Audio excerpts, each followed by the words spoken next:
بسم اللہ الرحمن الرحیم۔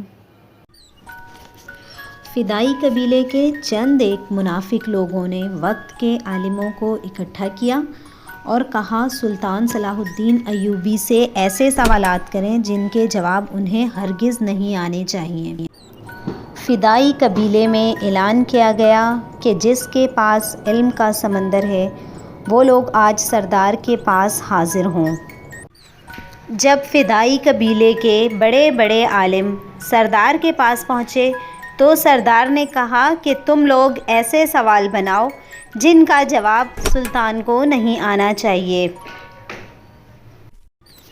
اگر سلطان آپ لوگوں کے سوال کا جواب نہ دے سکا تو میں تم سب کو منہ مانگا انعام دوں گا۔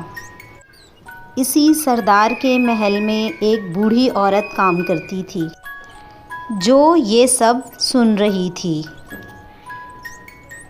اس نے کہا سردار میں بھی ان کے ساتھ جاؤں گی۔ سردار نے کہا بے شک تم بھی ان کے ساتھ جاؤ، مگر تم میں سے جس نے بھی سلطان کو لاجواب کر دیا تو اس کے لیے دنیا میں ہی جنت بناؤں گا، لیکن اگر تم میں سے کوئی شخص ناکام لوٹا تو تم سب کی گردنیں اڑا دی جائیں گی، یہ یاد رکھنا۔ اور یہودی عالم اور بوڑھی عورت اسلام پر ریسرچ کرنے لگے کہ ایسے کون سے سوال ہیں جن کے جواب سلطان صلاح الدین ایوبی کے پاس نہیں ہیں۔ آخر کار ایک دن یہودی عالم اور بوڑھی عورت سلطان صلاح الدین ایوبی کے پاس پہنچ گئے اور کہا ہم آپ سے چند سوال کرنے آئے ہیں، اگر آپ ان کا جواب دے دیں تو ہم آپ کو مسلمانوں کا سچا سربراہ اور اسلام کو سچا مذہب مان لیں گے۔ سلطان صلاح الدین کی عادت تھی جب بھی کوئی کافر اسلام کے متعلق سوال کرتا تو آپ اسے اس کا جواب ضرور دیتے تھے۔ یہودی عالم نے سوال کیا کہ آپ کے نبی حضرت محمد صلی اللہ علیہ وآلہ وسلم کی کتنی مائیں تھیں؟ یہ سنتے ہی سلطان کے سپاہیوں نے تلواریں نکال لیں کہ شاید یہودی آپ کی والدہ کے بارے میں گستاخی کر رہا ہے، لیکن سلطان صلاح الدین ایوبی نے اپنے سپاہیوں کو ہاتھ کے اشارے سے منع کیا اور کھڑے ہو کر تعظیماً دونوں ہاتھ باندھ کر جواب دیا۔ سیرت مصطفیٰ صلی اللہ علیہ وآلہ وسلم میں حضور کی رضائی ماؤں کی تعداد 6 تھی، جن میں 3 شادی شدہ تھیں اور 3 غیر شادی شدہ تھیں۔ سلطان نے رعب و دبدبے سے کہا حقیقی ماں کے علاوہ اگر کوئی عورت کسی بچے کی پرورش کرتی ہے تو وہ بھی ایک ماں کا درجہ رکھتی ہے۔ اس عورت کے شوہر کو بچے کے باپ کا درجہ دیا جاتا ہے، اس کے بچوں کو بھی حقیقی بھائی بہن کا درجہ مل جاتا ہے، اور ان میں سے کسی کی بھی شادی نہیں ہو سکتی۔ کوئی دوسرا مذہب دودھ پلانے والی ماں کو ایسا رتبہ نہیں دیتا۔ حضور صلی اللہ علیہ وآلہ وسلم کے رضائی بھائیوں کی تعداد 5 جبکہ رضائی بہنوں کی تعداد 2 تھی۔ سلطان صلاح الدین ایوبی کی اس وضاحت نے عالموں کو حیران کر دیا۔ یہودی عالموں کے ساتھ آئی بوڑھی عورت نے سوال کیا اے سلطان یہ بتا کہ حضور نے کتنے دن تک اپنی والدہ ماجدہ کا دودھ پیا؟ بڑھیا کے اس سوال پر یہودی عالم بڑے خوش ہوئے، اس کا جواب سلطان کو نہیں آئے گا۔ اچانک سلطان کی رعب دار آواز آئی۔ اس کے بارے میں 3 مختلف روایات ہیں۔ پہلی روایت کے مطابق 7 روز تک والدہ ماجدہ نے دودھ پلایا۔ دوسری روایات کے مطابق 4 روز تک آپ کی والدہ ماجدہ نے دودھ پلایا۔ سیرت حلبیہ میں ہے کہ آپ کو آپ کی والدہ نے 9 دنوں تک دودھ پلایا۔ والدہ کے بعد آپ کو جس عورت نے دودھ پلایا وہ حضرت صوبیہ اسلمیہ تھیں۔ حضرت صوبیہ ابو لہب کی باندی تھی، لیکن حضور صلی اللہ علیہ وآلہ وسلم کو دودھ پلانے سے پہلے وہ آزاد ہو چکی تھی، کیونکہ ابو لہب کو بھتیجے کی خبر حضرت صوبیہ نے دی تھی۔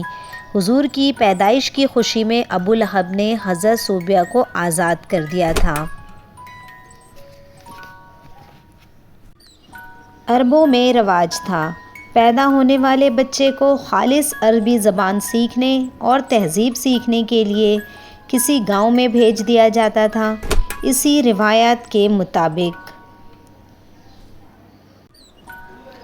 بنو سعد کی عورتیں مکہ آ کر شیرخوار بچوں کو تلاش کرتیں اور مخصوص اجرت حاصل کرنے کی غرض سے انہیں لے جاتیں۔ جس وقت حضور صلی اللہ علیہ وآلہ وسلم کی ولادت باسعادت ہوئی تو حسب رواج بنو سعد کی خواتین مکہ آئیں، جن میں حضرت حلیمہ سعدیہ بھی شامل تھیں۔ بنو سعد کی تمام عورتوں نے حضور کی یتیمی اور خستہ حالی دیکھ کر گود لینے سے انکار کر دیا۔ حضرت حلیمہ سعدیہ نے اللہ سے برکت کی امید لگا کر اس یتیم در یتیم کو گود میں لے لیا۔ اس وقت سے اس مولود کے مبارک ہونے کا احساس ان کے شوہر کو بھی ہو گیا۔ حلیمہ سعدیہ نے حضور صلی اللہ علیہ وآلہ وسلم کو 2 سال تک دودھ پلایا۔ مدت رضاعت مکمل ہونے کے بعد حسب معاہدہ آپ کو مکہ لے کر تو آ گئیں، لیکن ان کی تمنا تھی کہ اس مبارک بچے کو مزید رکھنے کی سعادت مل جائے۔ جب مکہ پہنچی تو معلوم ہوا کہ مکہ میں وبا پھیلی ہوئی ہے۔ حلیمہ سعدیہ کی گزارش پر آپ کی والدہ اور دادا نے گزارش قبول کرنا ہی بہتر سمجھا اور 4 سال کی عمر تک آپ حلیمہ سعدیہ کے پاس رہے۔ حضور کی تیسری رضاعی ماں ام فروہ تھیں۔ بوڑھی عورت نے پھر سوال کیا، وہ کون سی 3 عورتیں ہیں جنہوں نے کنوارے پن میں حضور صلی اللہ علیہ وآلہ وسلم کو دودھ پلایا؟ وہ کنواری تھیں، غیر شادی شدہ تھیں، پھر انہوں نے دودھ کیسے پلایا؟ ان کا نام کیا تھا؟ یہ سن کر سلطان کی آنکھوں میں آنسو آ گئے۔ فرمایا، کیا شان ہے میرے مصطفیٰ کی، اگر جان جاؤ تو تم تمام یہودی ساری دنیا لٹا دو، حضور کی پیار اور ان کی اداؤں کو اپنا لو۔ پھر سلطان صلاح الدین نے کہا کہ آپ کو بنو سلیم کی 3 کنواری لڑکیوں نے بھی دودھ پلایا ہے۔ انہوں نے جو ہی اپنا سینہ حضور کے منہ سے لگایا، دودھ جاری ہو گیا۔ اتفاق یہ کہ ان تینوں کا نام عاتکہ تھا۔ بے شک یہ بھی حضور کے بچپن کا ایک معجزہ تھا۔ یہ سنتے ہی بوڑھی عورت سجدے میں گر گئی اور بھرے مجمع میں کہنے لگی کہ میری جتنی عمر گزری ہے فضول تھی۔ اصل مذہب دین اسلام ہے، میں دائرہ اسلام میں داخل ہونے کا اعلان کرتی ہوں۔ یہ سنتے ہی یہودی عالم جو بڑھیا کے ساتھ آئے تھے سجدے میں گر گئے اور انہوں نے اسلام قبول کر لیا۔ تو سلطان نے کلمہ پڑھایا۔ ایک یہودی عالم نے کہا، اگر فدائی قبیلے کا سردار ہماری گردنیں اڑا بھی دے تو اب ہمیں پرواہ نہیں، آج ہم محمد صلی اللہ علیہ وآلہ وسلم کے نام پر گردنیں اڑانے کو تیار بیٹھے ہیں۔ اللہ اکبر۔